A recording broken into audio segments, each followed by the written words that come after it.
Hey, what's up? So today we have a whole lot of projects. I'm not filming that one though, because that's not filmable. But we have a project here that I've worked on before, and apparently I need to work on again.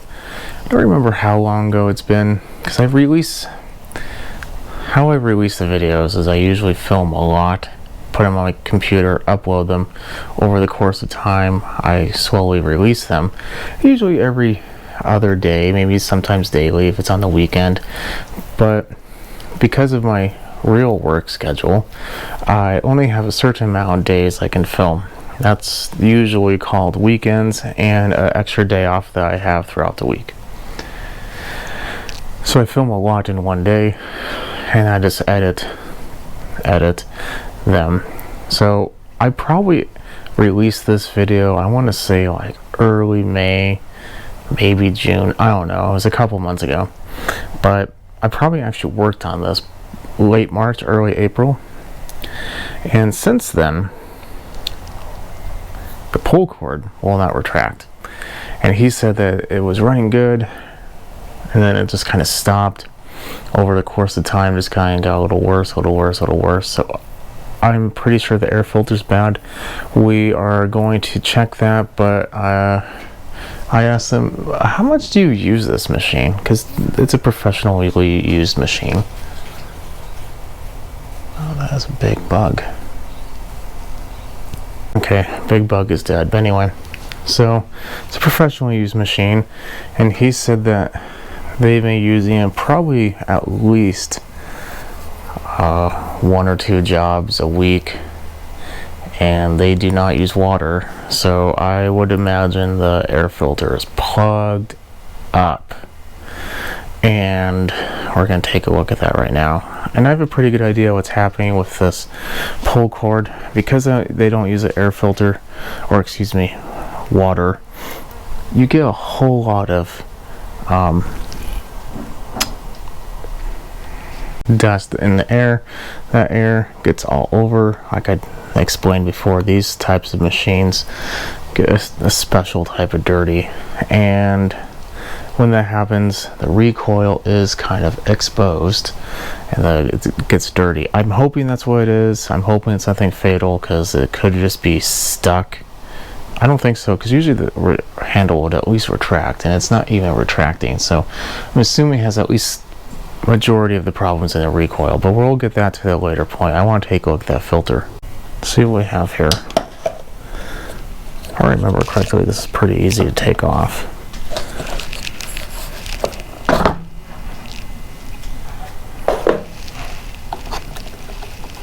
There's the plug.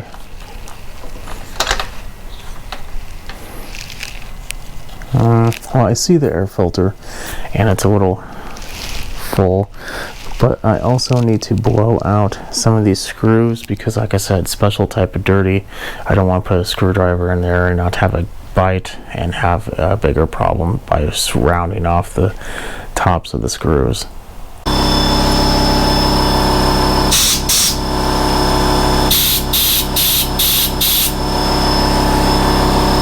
Sound warning.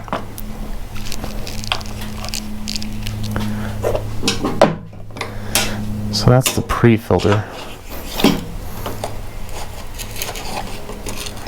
Oh. Well, that is completely not expected whatsoever. That's the filter I put in there. Huh. Okay, well, we might have more of a problem, unfortunately. Let's take a look at the plug. Maybe the plug is the eyes of the engine. Dry. Doesn't look like it's overly rich or lean, for that matter. I'm gonna put this in because there's a chance that crap can get in the bottom of it. So let's take off that recoil. So I want to take this as an opportunity to explain something. I sometimes will kind of, I don't want to say take out, but on certain people that don't necessarily make the wisest of decisions. But people I know that run this, I know most of them, and they're pretty knowledgeable on it. Having said that, I want you to go into a junk drawer or wherever you keep an actual pencil, not a pen, but an actual pencil you have to sharpen. I want you to look at the dull end, which should be the end that is not the writing end. It could be both, who knows, I don't know what your pencil looks like, but that pink thing on the end of it's an eraser. Everyone makes mistakes, that's why they put erasers there. So I say that because sometimes people will put the wrong fuel by mistake. Maybe they thought they put oil in it. It's Monday, or even worse, Friday, and they're at the gas station. They're either thinking about the weekend or they're thinking about the previous weekend, and they completely forgot to actually mix in the oil. But they fill up their tank, put it in the back of their trailer or pickup or whatever, and then they go about their business, and then they bring to me a trailer full of 2-cycle equipment, not knowing what happened to all of it. I'm hoping that's not the case. Well, that's not good. That's what it's supposed to do. That's what this is doing. And look what happened to that. Did it break it? I think it did break it. It did break it.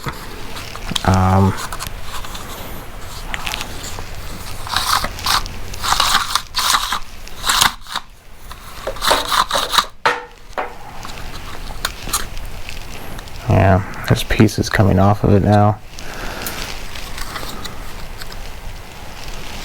Yeah, that's not healthy. So we are going to need a new recoil cover, at the very least.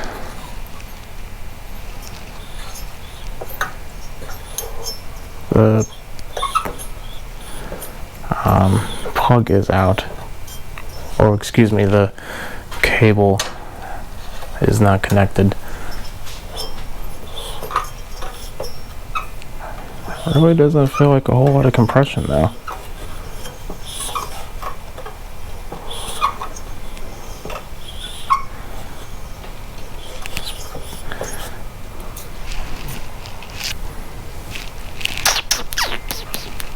This is on? Oh, it is on. Okay.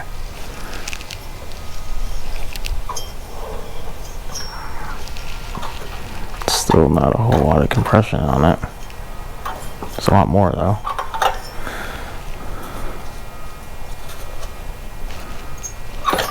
Ow. So there's at least some. The blade is turning, you can't see that, so I'm thinking some of the weight of the blade is helping to me pull on it. How not fixable is this?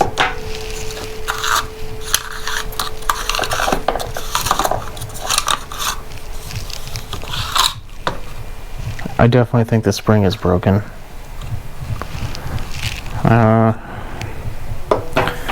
You might have to wait a bit. I'm gonna do a little research on how much that is. Good news is I was able to find it pretty easily. They have one that was actually made by Makita, and then they have one made by Stens, and oddly enough, the one that is made by Makita, when reading some of the reviews on people who have bought it, say it's not as good. Oddly enough, it breaks a lot. Well, there we go. The Stens, however, though, appears to have very good reviews. It's like 4.5 stars out of 5. And when looking at some of the other websites, not just Amazon, it's more or less the same. So what's happening here? I do believe the spring is broken. Where's that spring go? how it goes on this little section. And then the part that's broken is the one that connects to that folds over right here.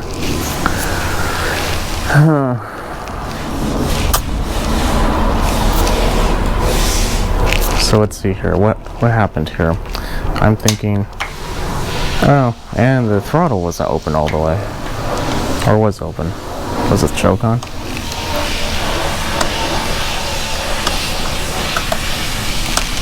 I don't know. Either way, it just got insanely loud, but the spring gave out, and this was not retracting. Probably hit the recoil mechanism here and here. Just caused all kinds of crap. I mean, right here is broken. You can tell right here that there was another piece that was connected to that screw. Probably something right there, and maybe not right there. So a lot of carnage occurred at the same time. The problem is, how do you get this off?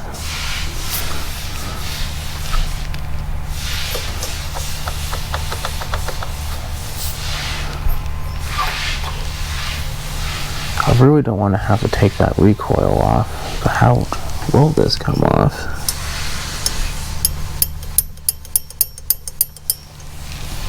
Because that spring is definitely broken. It's at least, it's only like one loop around, and the end of it is completely gone.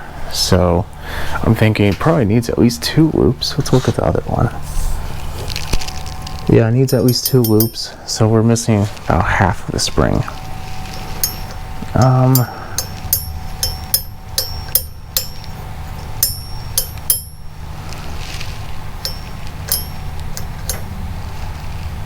Wondering if we take it off from the back, if we can unscrew it. So what's holding it on there?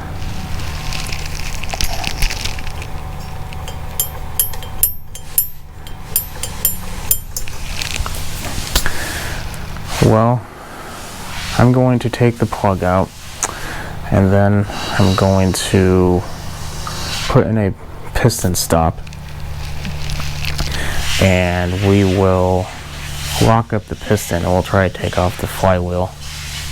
The piston stop, it has a round, soft, well, hard, but not pointed edge to it. And when you put it in through the plug hole, it's longer than the spark plug, at least I hope it will be. And when you go to loosen the nut off, which could be cross-threaded, or not cross-threaded, but reverse thread,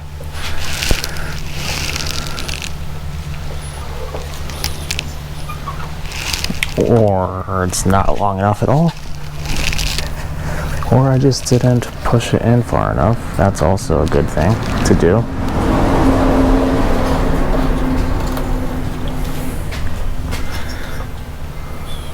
There we go. Stops.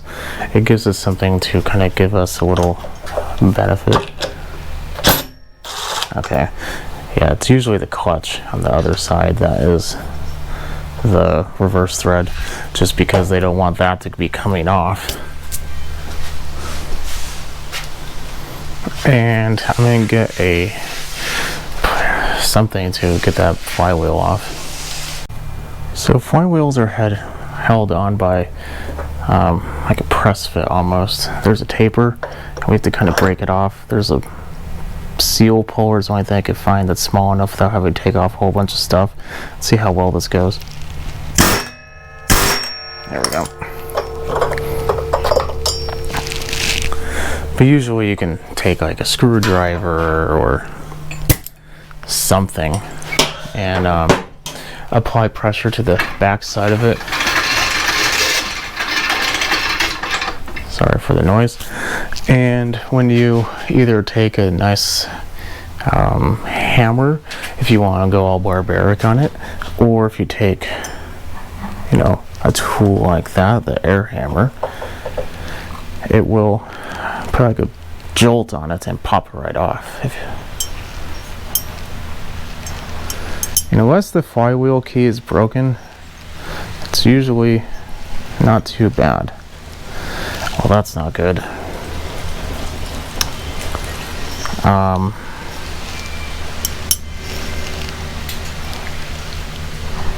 How do they expect you to take that off? That's very odd. I blew the back off, and it's pretty much why I didn't want to happen. I figured it was either screwed on, which it was hopeful for me, or pressed in, and I have a few, you know, as we can tell, it's pressed in. Lo and behold, I also believe I loaned out my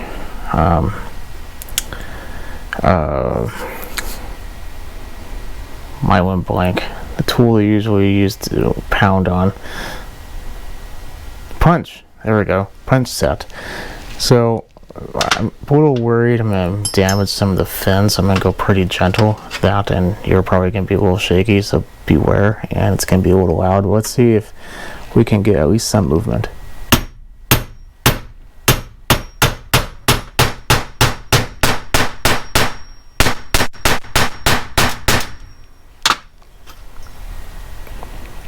Yeah, that looks like no movement. Oh yeah, let's try a little bit more, but it's really looking doubtful.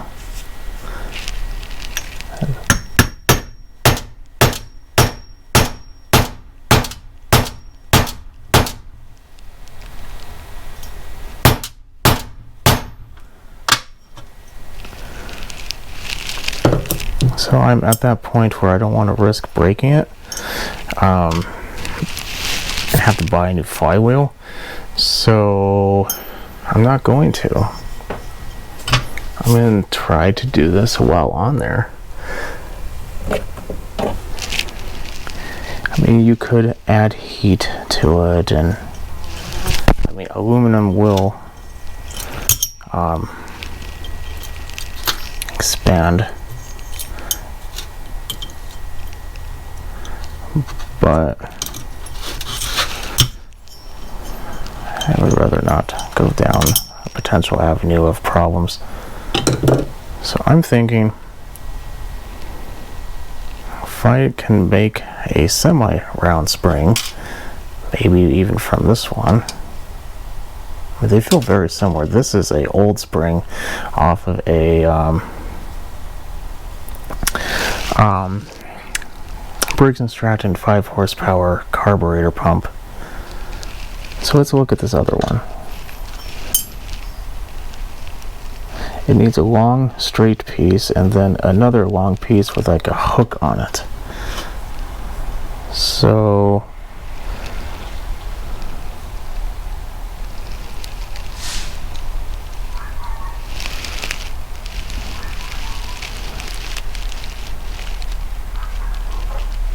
I don't know if this is wound the right way though.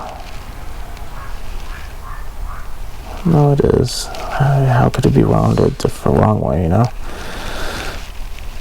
Sometimes the thoughts that go through my head, I should just keep to myself. There's a saying that I like to bring up from time to time. And that's just, there's very few things in this world that I regret not saying. But there's a whole lot of stuff that I do regret saying. So when the time comes, I would much rather not say something, because it's a whole lot easier to deal with than saying something. I feel like more people need to realize that. But that's just my 2 cents. I could be wrong. Okay, so now we have that. I'm going to bend this up. Let's make a hook. Approximately where though? Nowhere near where I had it. I'm going to need it a lot further in. So I have a older spring that was right here that was actually from, I think, a Honda, and the other end had broken, and other work had to be done, and I also got another linkage just to go along with it, and the extra linkage came with a good spring, so I've always kept this one in case I need it. Well, I decided to try that one because it's much thinner. Actually works. And maybe it's biased on my end, but it feels pretty good. It's not too tight. Feels pretty normal compared to the other one. So I'm hoping that's okay. So I'm going to put this back on and give it a try. I tried looking up the actual part, and they don't really come separately.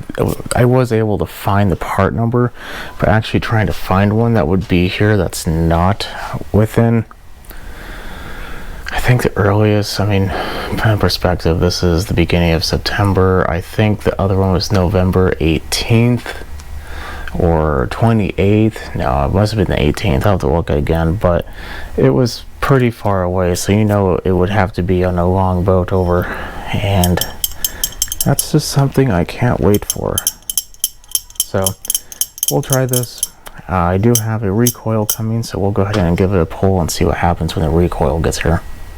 It's been a couple days later, and mail has delivered a new gift for us. Now, like I said, I don't know if the engine's good, but this we can, well, let's put it this way. Normal people wouldn't be buying stuff like this with the expectation that you don't know what's going on. You know, maybe you would try something else, you know, whatever. I don't really mind doing that because A, this wasn't all that expensive. B, I probably see 3 to 4 Makitas of this type a year, and I want to say I've had to buy this same part 2 or 3 times. So once I buy something multiple times, it really kind of erases the fear in my mind of I'm never going to use it again. So this is a Stens part. I don't know if you want to read it, but it's a part number 150383. Like I said, I've looked this up a couple times, and the OEM one always has the same review of saying that it just has a really poor quality part, keeps breaking, hence the reason why we're having to take this apart. And not only does it come with its own screws, but it's complete. It even has its own handle and pull cord and all the everything you need. So it's literally just a bolt on. So that's what I'm going to do. I'm going to bolt it on, and then we're going to prime it and see if the engine runs. And here's something I want to bring up too. When I don't know if I ever explained what a piston stop is, but this is one I use for 2-cycle equipment. In here is the threading for a spark plug, and this is much longer than the spark plug. In fact, I think it's over here somewhere. There we go. So imagine the threading ends like right there on both. Oh, you can't see it, can you? Look how much longer it is, and it's rounded. That's important. That rounded piece is going to make it a whole lot less damaging to the piston. But when you do first spin it over with your hand until it stops. And if you're going to use an impact or something afterwards, make sure that the piston is firmly set on this. That way you're not ramming it into, you know, a fairly hard piece of metal. So we're going to put it on, make sure it just screws into place, and pull the handle a little bit to kind of make sure that it's firmly planted. That way those little dogs that I explained earlier are properly seated. Okay, that one's having a hard time.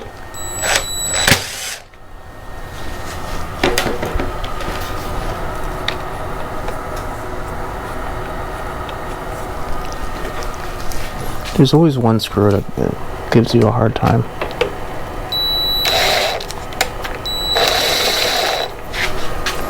Always one. Of course.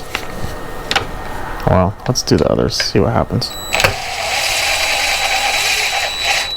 That one's fine. That one's fine. This one is being a pain.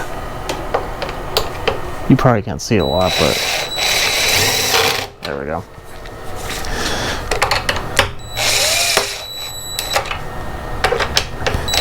Because this is not the OEM one, the fitting is just a tad small.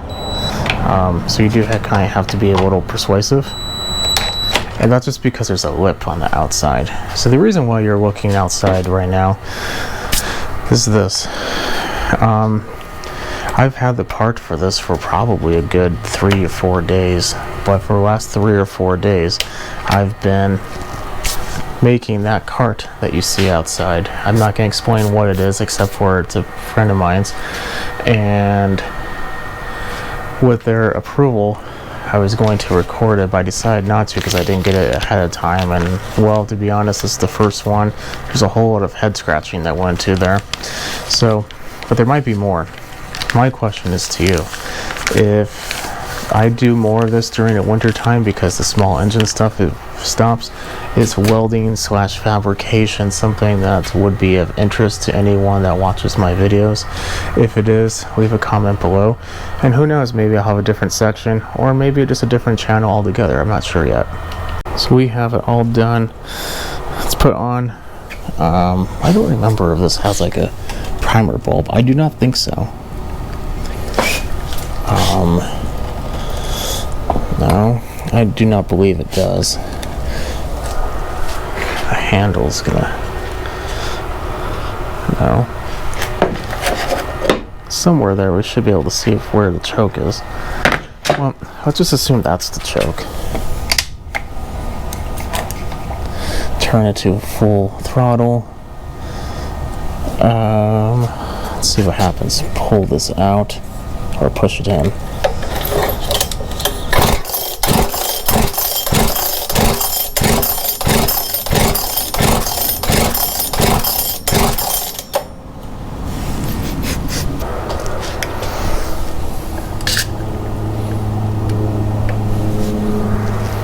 Maybe a little more.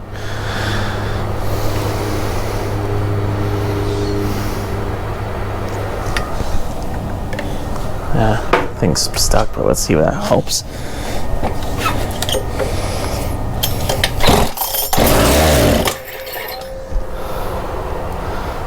Well, that's good. Let me put a little more in there. Probably 2 squirts of fuel.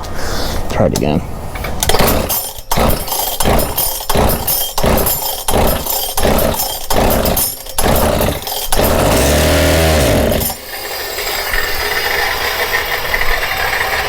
That's the blade. So we have a fuel delivery problemo. Let's see if we can do something simple and just adjust the carb, or maybe the fuel filter is out of the fuel, got stuck. I don't know. Let's take a look. So before I do anything, I took a pick here and take off the dust, but it's fairly clean. Let's see if I can find the fuel line, because I don't really see it. I don't remember how the fuel line works on this machine. I might just have to take off the cover.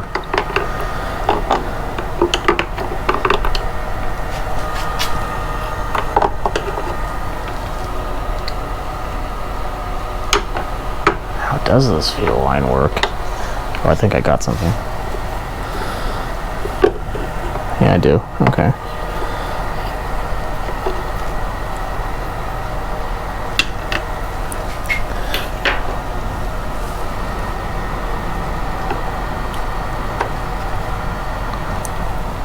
Well, that's not horrible. While we have it out, though, let's see here. I have one that's very similar to that one, but I'm not really a fan of them. I do like these though. Might see if I can do that, or I have the larger version of that one.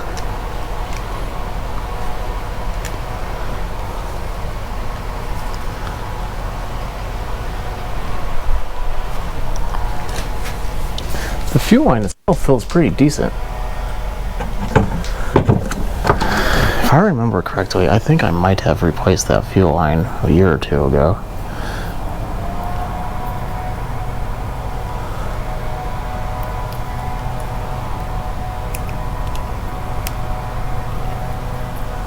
And boy, did I do it well.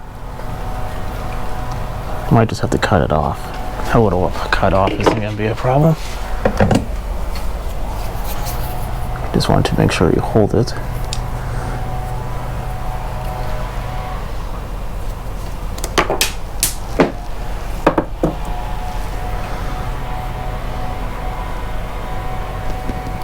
Yeah, that one works. That one's heavier. That's why I like it better. And it's easier to see, which is always an improvement.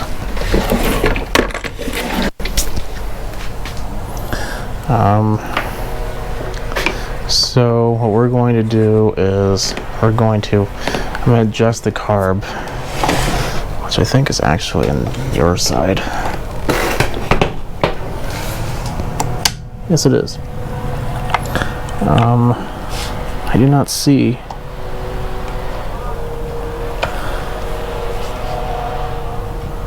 I don't know, a whole lot of crap comes with that, like the choke lever and everything comes with that. Let's see, how does it? Looks like it's just two flathead screws. The one that's closest to the throat is usually is always the idle.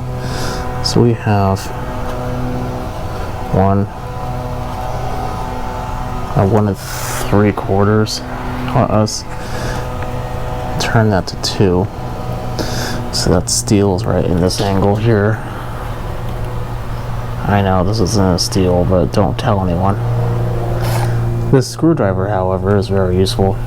It's a 000-890-2300. Be surprised how often I use it. That's not even 1. It's like 3/4. So let's do that. Let's do 1. And if it starts and runs poorly, we know we just have a tuning problem. If it doesn't start at all, then we have a carb problem and we have to dig into it. We have it ready. Let's put the choke on. Fuel line is submerged. Fuel tank is full. Well, full-ish.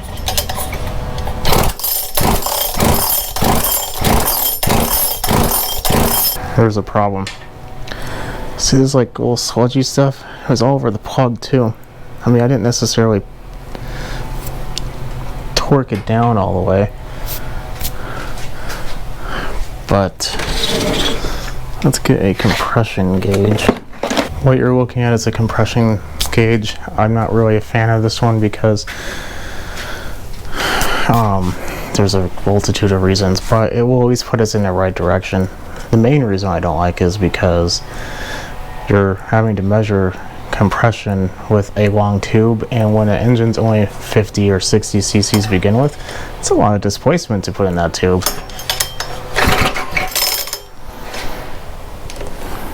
This is harder to do than I thought.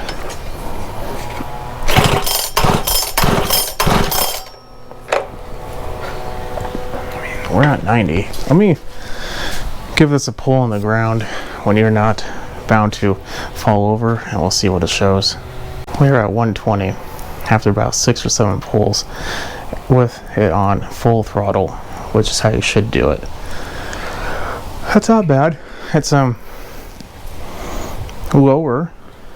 I mean, you can tell by like the green red little area on there. It is on the lower end, but It's not as bad as I thought it was going to be. There's a dry compression test and a wet compression test. This one might have been considered a wet. I did do it, but there was something in there. So I think what I'm going to do is I'm going to take a little bit of marble, so you can see a little bit more, and put it down the plug hole, ideally with the piston on its way up. There we go. So we can block the exhaust port, or excuse me, the intake port. It's gonna go down in there anyway, but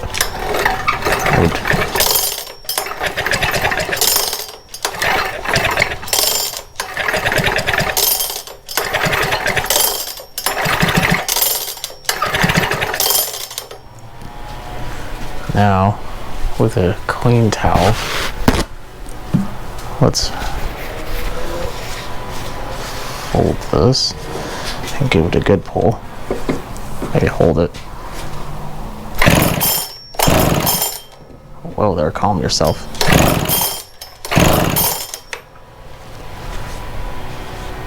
It's a little dirty, but it's to be expected.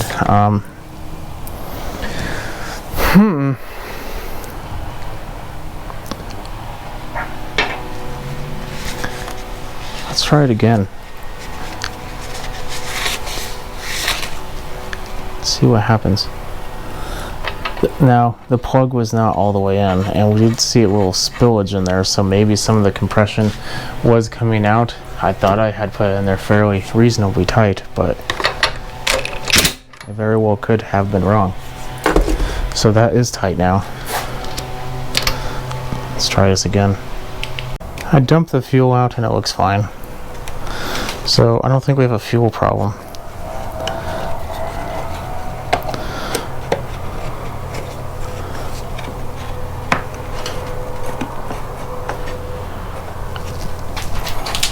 Oh yes, that's right. These little clips are in the way.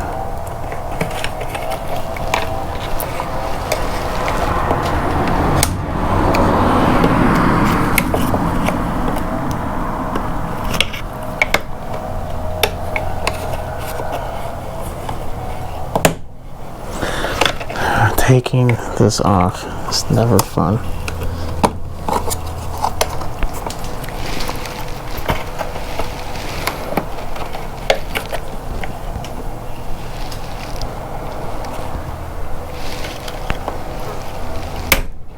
There we go.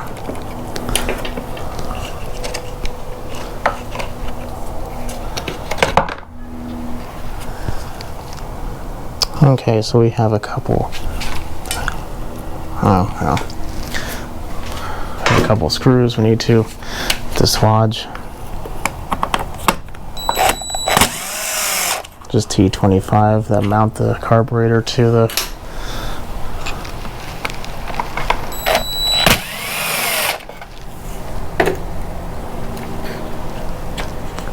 boot, I believe.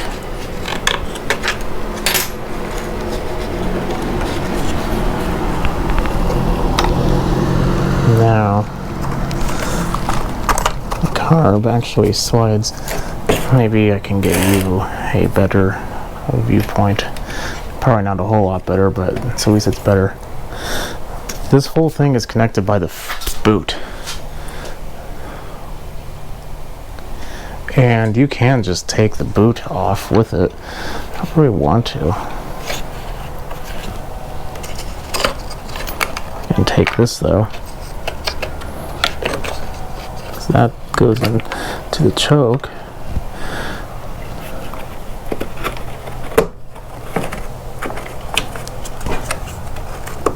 There we go. Now, with the fuel tank open, now there shouldn't be much fuel in there, except for there might still be pressure in the tank. When the fuel line the fuel that was in the line could want to erupt out. I'd rather it go back into the tank and then I'll just empty what little is remaining.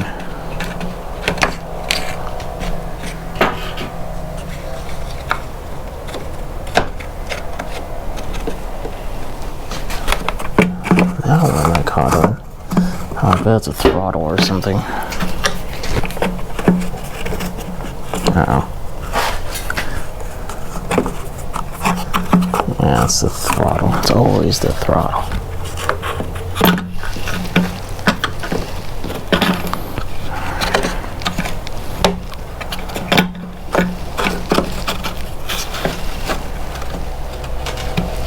Oh, no, it's not. It's another hose. Oh, it's the pulse hose. Yeah, we might be taking off the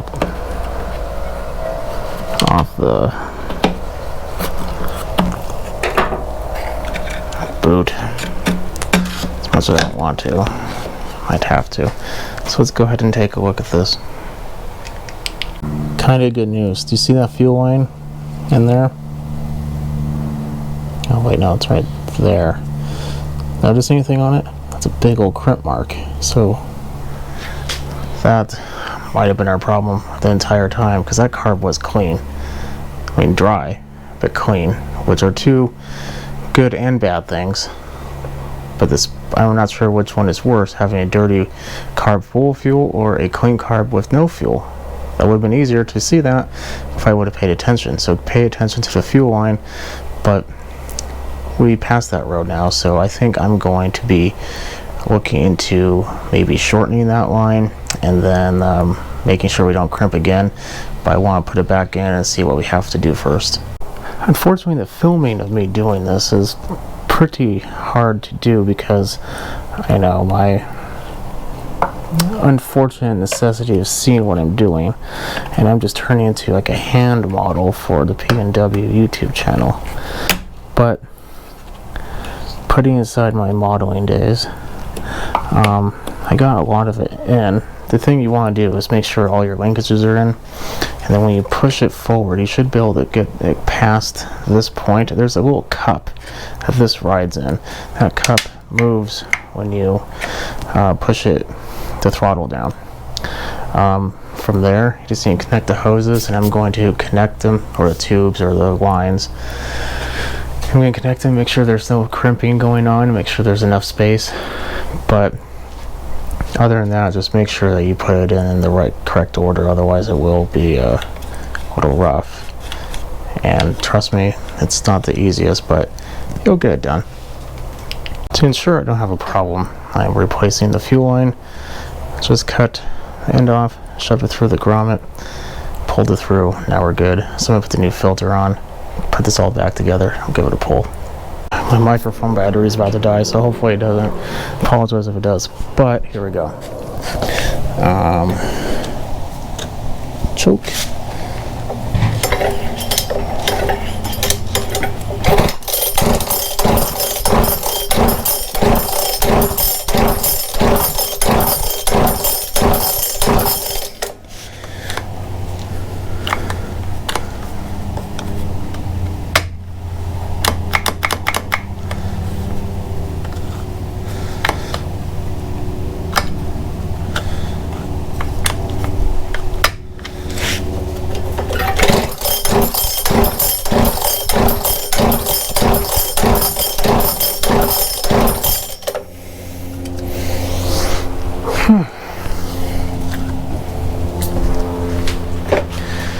It does need to flow through the line a little bit. Let's give it a little help.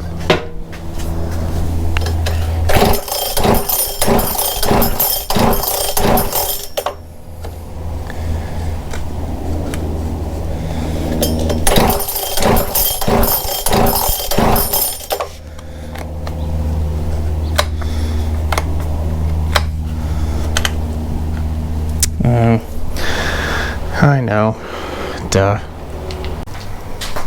To avoid having to pull it like 1,000 times, I put a little fuel down the throat. Let's give it a pull.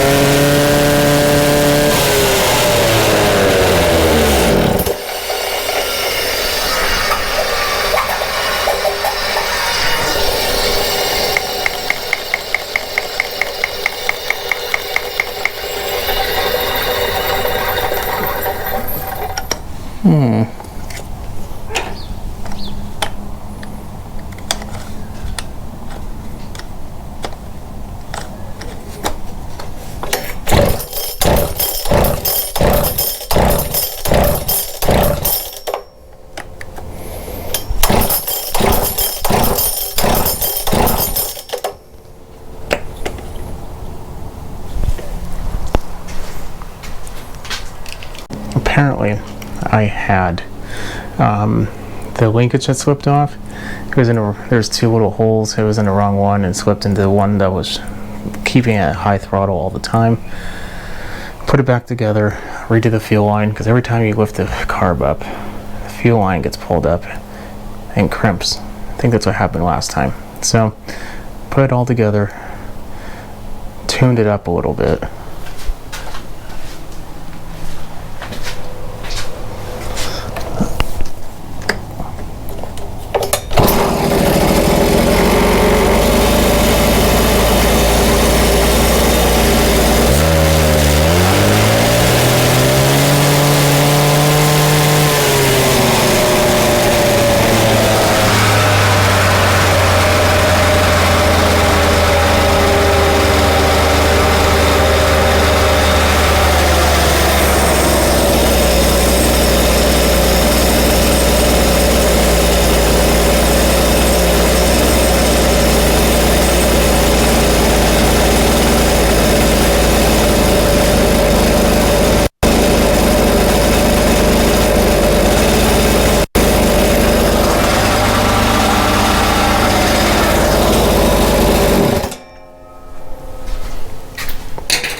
Okay, there you have it.